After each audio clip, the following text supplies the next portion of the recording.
हामी चाहिँ Perl island गएको थियौँ अनि त्यहाँनिर चाहिँ विभिन्न किसिमको बिरुवाहरू चाहिँ हामीले बाटोमा डेजर्टमा उम्रिरहेको देख्यौँ अनि त्यो चाहिँ एकदमै ग्रिनरी थियो क्या। अनि त्यसले गर्दाखेरि चाहिँ मलाई एकदम एक्साइटेड लाग्यो, के रहेछ कस्तो रहेछ, टाढाबाट हेर्दा चाहिँ मरिसकेको रुखहरू जस्तै देखिन्थ्यो अनि त्यो झारहरू चाहिँ मरेको जस्तो देखिन्छ अनि बिचबिचमा फेरि रातो फुलेको जस्तो पनि देखिन्थ्यो। अनि त्यसले गर्दाखेरि चाहिँ मलाई यस्तो लाग्यो कि एकचोटि झरेर के रहेछ त हेरौँ न त भनेर झरेको।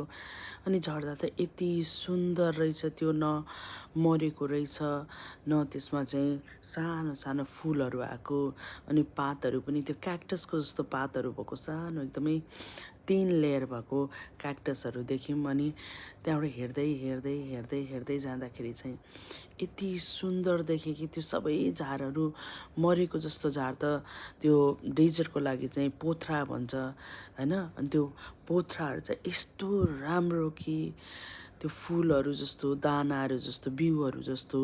अनि त्यसले चाहिँ यति सुन्दरता, यति मनमोहक बनायो नि, साह्रै खुसी लाग्यो झरेर हेर्दाखेरि। हामी कतिचोटि सानो सानो कुराहरूलाई इग्नोर गर्छौँ होइन, त्यो कुरा चाहिँ यति सुन्दर हुन्छ कि त्यो कुराले तपाईँ र मेरो जीवनमा चाहिँ कति परिवर्तन ल्याउन सक्छ क्या।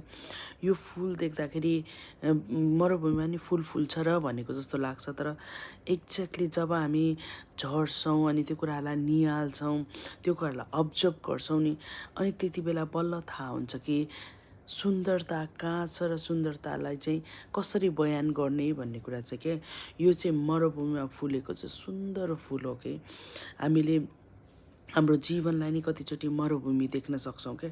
तर परमेश्वर भन्नुहुन्छ कि उहाँले चाहिँ हामीलाई चाहिँ उहाँको स्वरूप र प्रतिरूपमा बनाउनु भएको होस्।